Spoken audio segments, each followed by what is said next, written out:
Please let's welcome Pastor Adonia.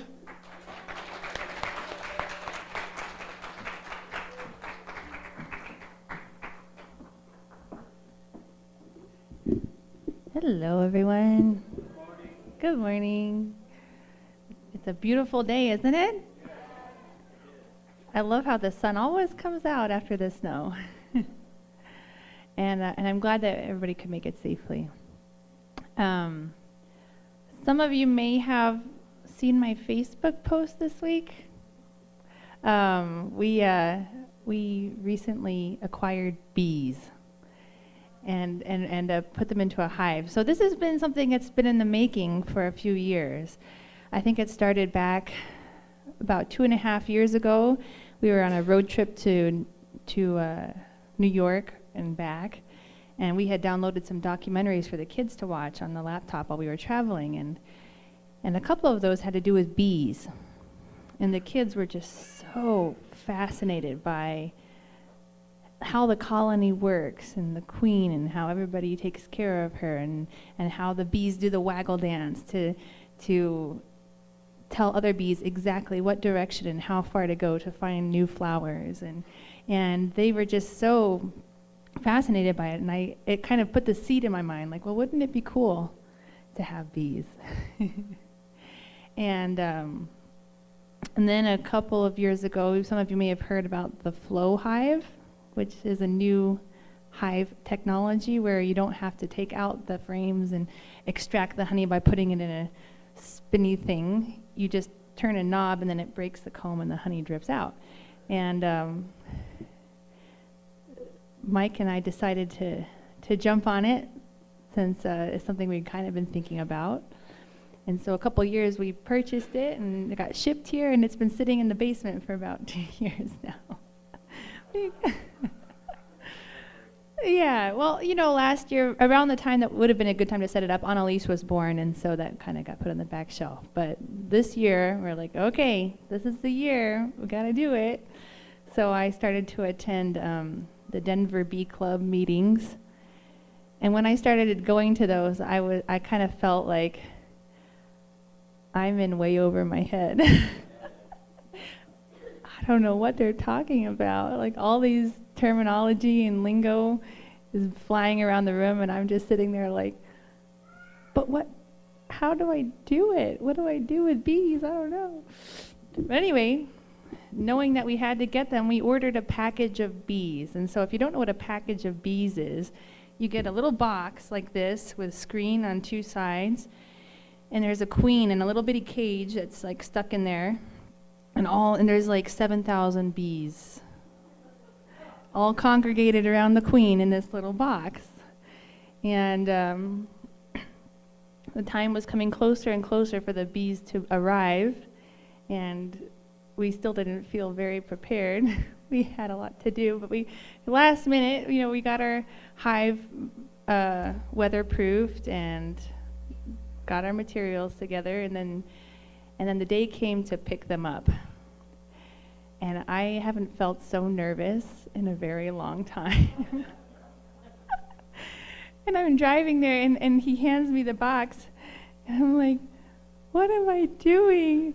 I'm going to bring home 7,000 bees and let them go outside my home with all my kids and everything. I had a lot of questions going through my mind, like, who does this? Who willingly goes out and gets a colony of bees and opens it up next to their house? I must be a little bit crazy. Why am I going? When I do that, I'm going to have to expose myself to them. Why am I going to put myself in this situation where it could be very painful? Why am I doing this anyway? It was a very interesting day for me. But interestingly enough, as I was asking myself these questions, God spoke to me or something, and I related it back to God. And I found myself kind of asking God the same questions. Knowing the risks of creating this world, knowing the risks of creating children who had free will and could choose to come close to you or could choose not to, why did you do it? Yeah. Why were you willing to put yourself in that situation where you didn't know how it was going to go? It's a little bit intimidating, a little bit scary to think about that. I thought about how, God created the world with all its beauty and all of the animals and all of the plants and his children. And he didn't know, he didn't have 100% assurance that it was all going to go the way that God hoped it would go. And, even though God is omniscient, he's omnipotent, omnipresent, and even though God predestines his will absolutely, it still is dependent upon the responsibility of his children to make it happen. And human beings can be fickle, right? We can change our minds. We can decide to do something and then we can say, that's all right. I think I'm not going to do that today. And we still have a lot of growing to do. So God didn't know how exactly things were going to go. It was a risk. So I was thinking about, I started reading The Fall in the Divine Principle about how Adam and Eve disobeyed God's commandment and were overcome by their desire for instant gratification rather than holding out for the prize and separated themselves from God. And God knew it. He could see it happening. He knew that the fruit was there, and he knew it would be tempting. So, of course, he gave the commandment to Adam and Eve not to eat of the fruit of the tree of knowledge of good and evil. But even though he knew the possible outcomes, good and bad, he did it anyway. So I'm sorry I don't have a PowerPoint, but I'm going to read a small passage from Divine Principle about this. On page 76, it says, God, being omniscient and omnipotent, must have known about the deviant acts of the first human ancestors, which were leading to their fall, and was surely capable of preventing them from carrying them out. Why then did God not intervene to prevent the fall? This is one of the most important unsolved mysteries of the ages. Even as a kid, I remember when I first started to grasp some little basic concepts of the principle, that was one of my first questions to my mom. Like, well, why didn't God just make us so we wouldn't do that? Why didn't he stop Adam and Eve? If God can do everything, then why didn't he do anything?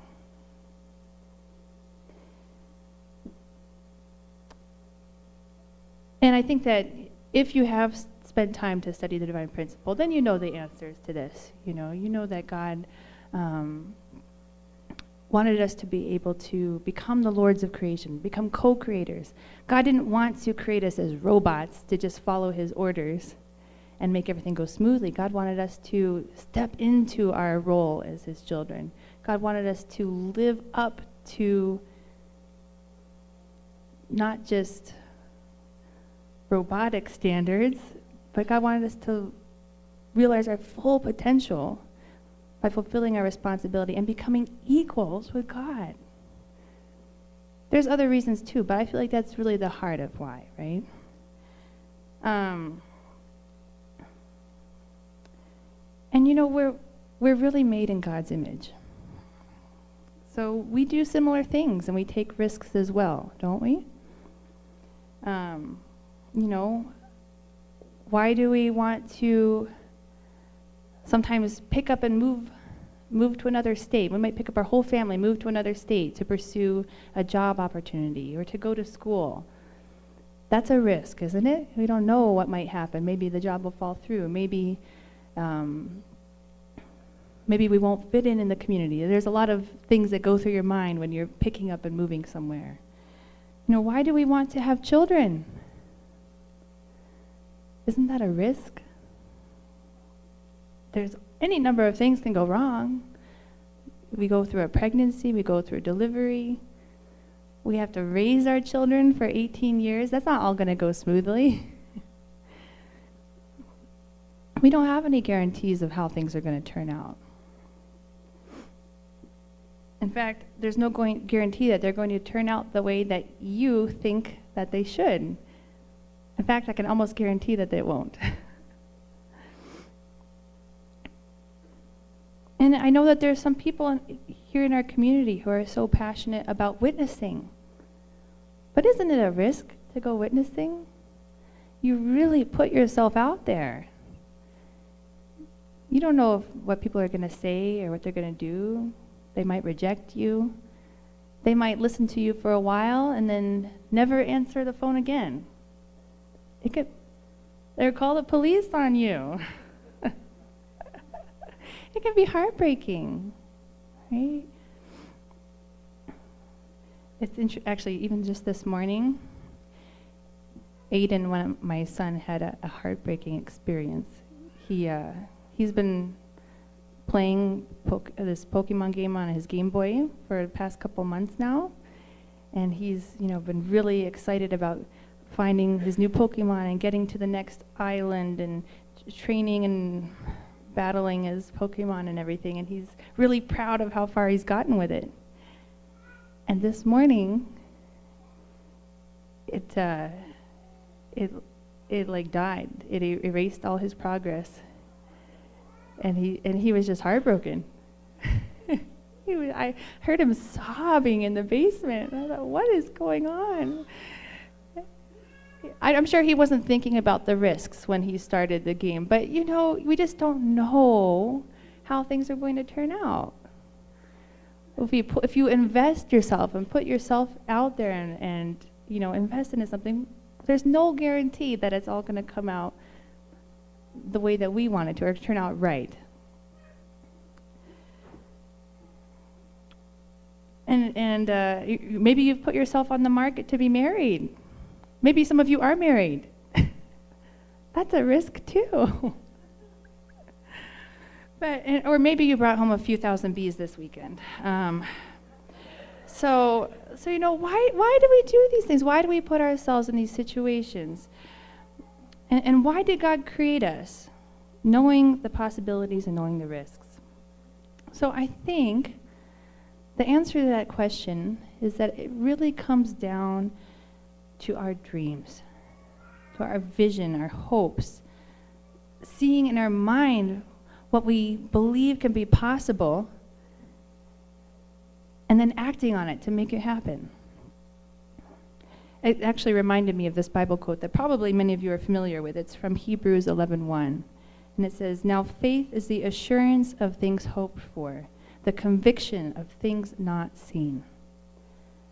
And I think that we're really made in God's image. God planted that in our hearts, and we just can't get rid of it. It really separates us. Many people say that's what makes us human. Animals don't have a vision for their life and what they want to accomplish and the victories that they want to have and the kind of life they want to have for themselves and the kind of legacy they want to leave to their children. They don't think about that. But we do, and we almost can't help it. So I would say that it's not what makes us human. It actually is what makes us like God. That we have this irrepressible desire to do something with our life. Even if there are risks. Even knowing that it may not turn out the way that we want. We just can't help ourselves.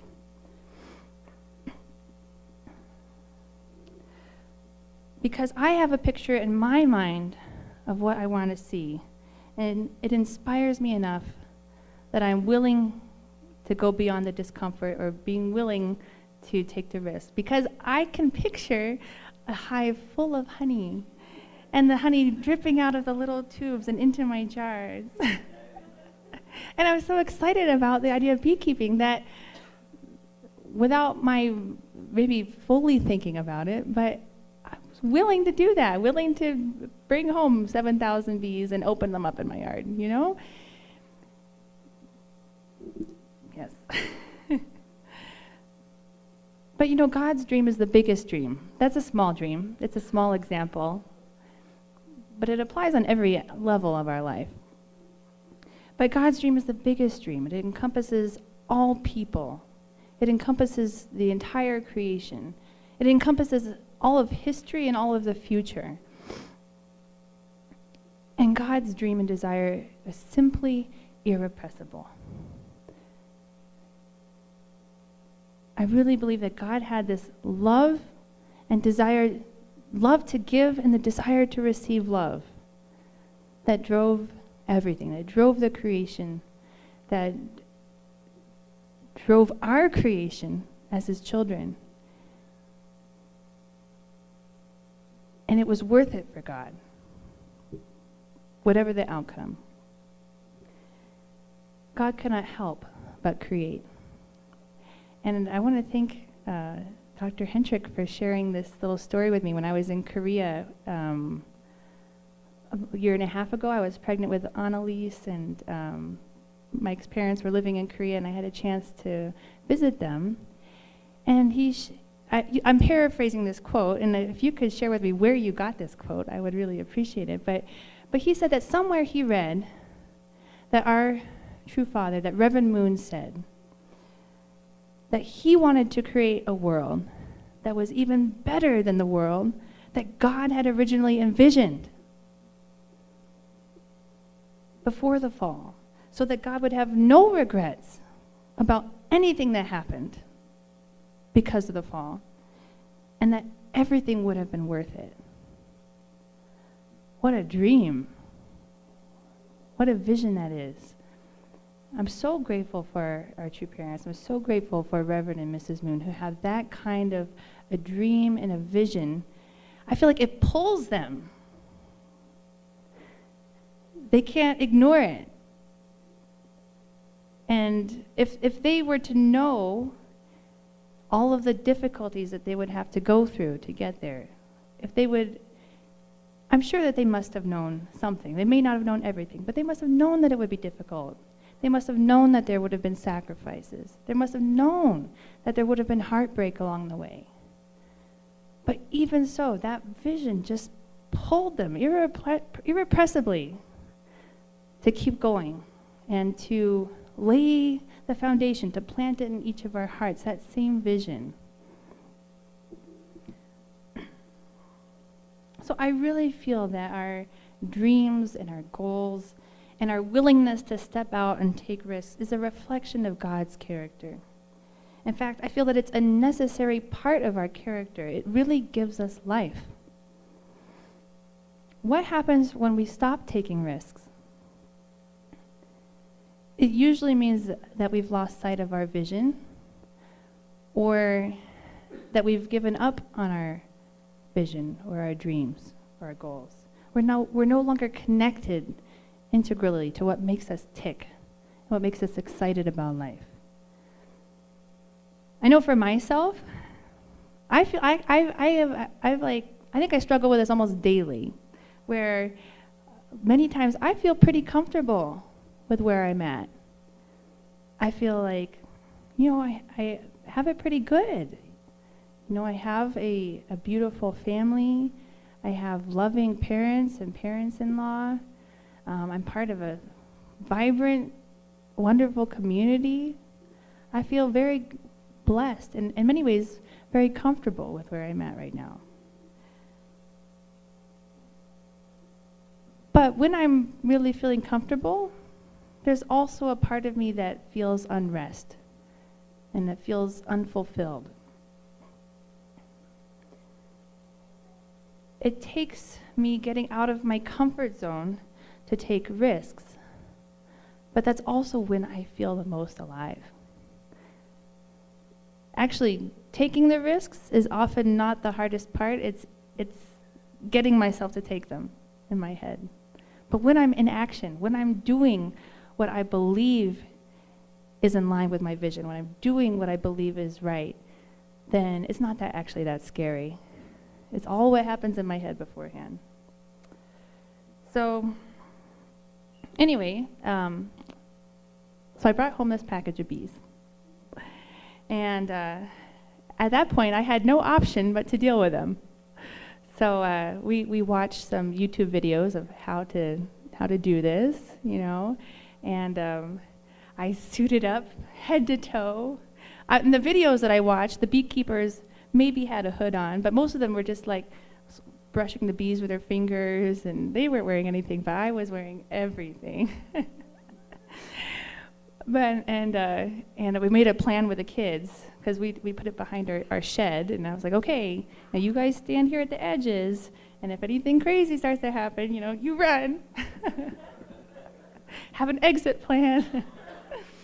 And you've got to pull out the feeder and then cover it up, and then you've got to pull out the queen's cage, and you got to put it in the hive and wedge it in, and then you bang the box on the ground, which knocks all the bees loose, and then you flip it upside down, and you shake all the bees out. That's what you do. You just shake them out it's like a mound of bees landing on a hive and falling in. It was, it makes you feel alive, I'll tell you. But we managed to do it without incident. Nobody got stung, even though I had all kinds of worst case scenarios going on of them crawling up into my suit or stinging on Elise or all dying for some reason. We did it, and it went smoothly, and there's still no guarantee, right? There's still no guarantee that they're going to survive through the summer, or that they won't swarm and find a better place to live, or there's no guarantee that we're going to get honey this year. But my vision and my excitement for it really is pulling me into it and pulling me through it. So this week, I encourage you to take a look at yourself. What are your dreams and your passions? Maybe they're hiding a little bit. Maybe because we felt that it was too hard or too scary, maybe we've told ourselves that we don't actually really care about it that much. But pull those out and look at them again. And this is really where I feel like our relationship with God, or the time that we spend with God in prayer or meditation or reflection, really gives God a space to speak to us, to blow dust off of our dreams, and to reignite what our excitement and passion is. What are you feeling pulled towards? What is irrepressible for you? And in what areas do you feel comfortable? What areas are you feeling pretty satisfied in, yet maybe there's a little bit of unrest there? Sometimes I found that I've pushed down my dreams or hidden them in the back corner because I don't really want to make the effort that it takes to take action on them. But I know that if I really get in touch with why I had that dream in the first place, if I invite God in to shine a light on it again, that the obstacles that had hindered me are not actually that big anymore. I think there's this quote where if you keep your eye on the top of the mountain, you don't really see the obstacles even. They're just like bumps that you walk over on the way. But if you're looking at the obstacles look like a mountain, right? So I just encourage you to take a little time this week, reflect, find what is your irrepressible desire, because we all have it. We're made in God's image, and that is a very key part of our character that God instilled into us. And we will really feel alive. We will really feel that we are fulfilling our purpose when we take some kind of action towards that. It may not be big. It may not pay off immediately. I may not see the difference, but when we start to take those steps on that road, then I feel like that really opens the floodgates for God to be present in our life and to be blessing us in our life. So thank you very much.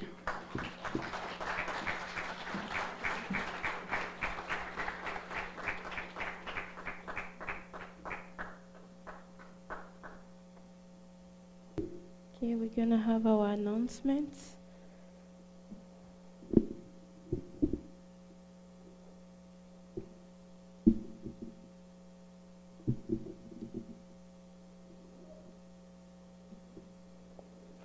So next Sunday, join Dr. Hendrick as he gives the concluding talk of the Advanced Divine Principles series. It will be at 12:30, so we are all welcome to come.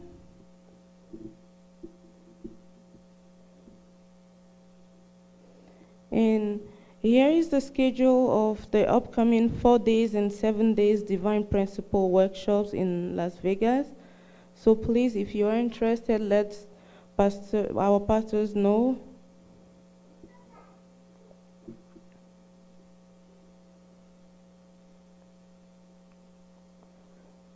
Today is the final day for to self-nominate yourself to run for the church council, and the election will be held on May 28th.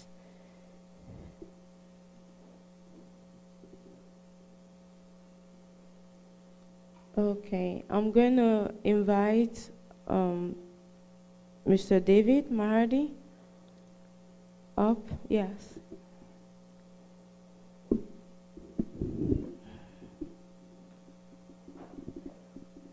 Good morning, everyone.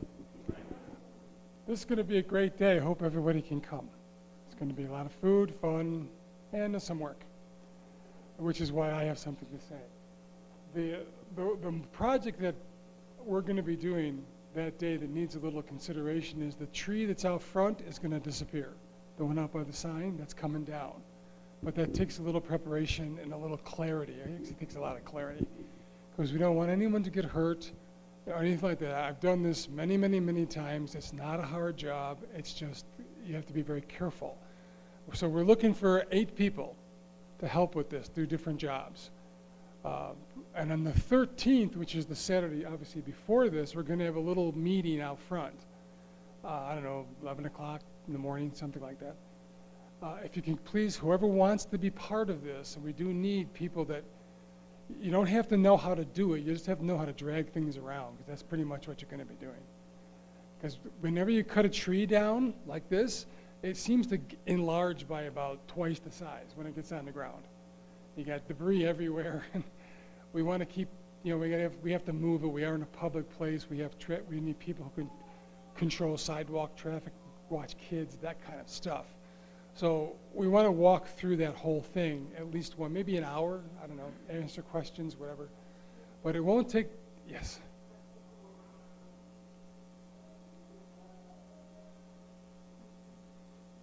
That's right.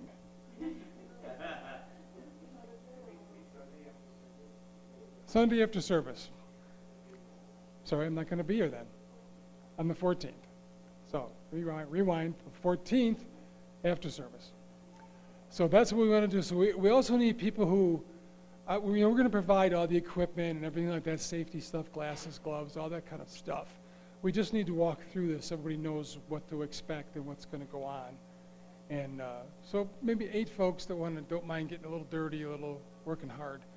The hope was to take down both trees out front, but I think we're going to stick to one for that day so we can also have a lot of fun. And it's going to be fun.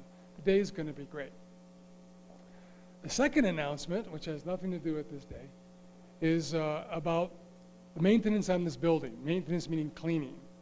Starting a week from tomorrow, it's going to be a whole new ballgame. Okay, what we're asking is that from that day, actually from right this moment, that everyone, number one, thank you to everyone who's really helped. We hope you all stick around, and it can't happen without you. The first thing is that if we're going to ask everybody who has been or ever has been brought stuff into this building to stop. Don't bring anything into this building. Don't bring cleaning supplies, don't take things away, don't bring equipment in here. All of that's going to be provided. It's all existing now in the building. It just has to be applied to the building. We've come up with a program we think is pretty simple, pretty clear. Like this room here is actually 5 jobs, maybe 6 if you really want it to be, which means you only have to do one little thing at a time, one person. You don't have to do like the whole room. That's unreasonable. But the thing is, if you do want to help, please contact Adonia, Michael, or myself, because there's kind of an orientation to everything that has to be gone through and a little bit of what to do. It's very, very simple, and we're very grateful for everyone, but we do want to make it clear. We want to make it, how do you say, organized. It's going to be standardized. It's going to be the same thing all the time. No matter who does the job, it's the same thing, same equipment. All that's going to be the same, and that's all provided. All we need is people who are willing to help if you wish to. The third thing is on this Wednesday, the 3rd, we're going to have a little gathering at my house just to get together with, I think we have, actually several people approached me today. We're up to about 15 people that have actually confirmed they're coming. Big announcement, it is on the 3rd of May at 5:30. So many people have tried to come the last 2 Wednesdays.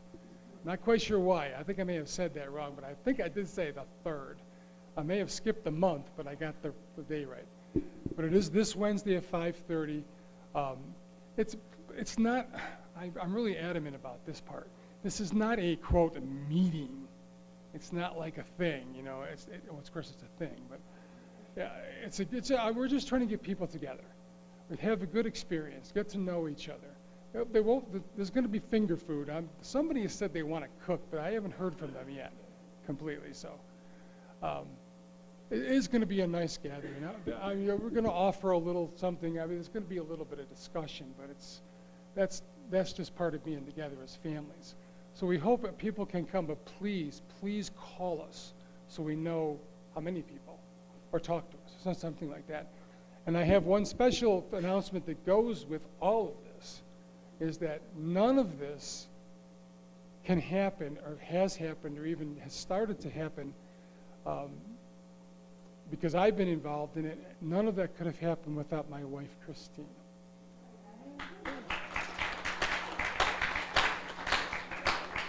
She'll never cop to this, but she's kind of the reason it's wonderful and easy and beautiful to do, because she provides that to me specifically, but to our community as well. So when you get a chance, let her know. That's sometimes not the easiest thing to do, but anyway, that's kind of why we're having this meeting, because we're all important people to each other. We just have to let each other know that and acknowledge it. All right, thank you. Thank you.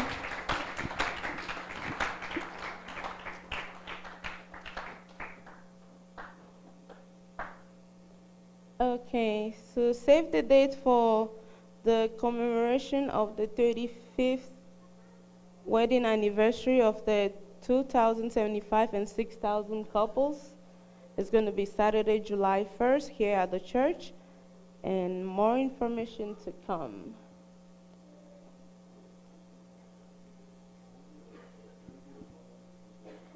Oh, his phone number? Okay. So we'll get it after church? All right. So next week, please, we need volunteer for cleaning and ushering, and the Mokalo family will be serving lunch. Thank you, and let's stand up for our final song. Oh, sorry. Okay.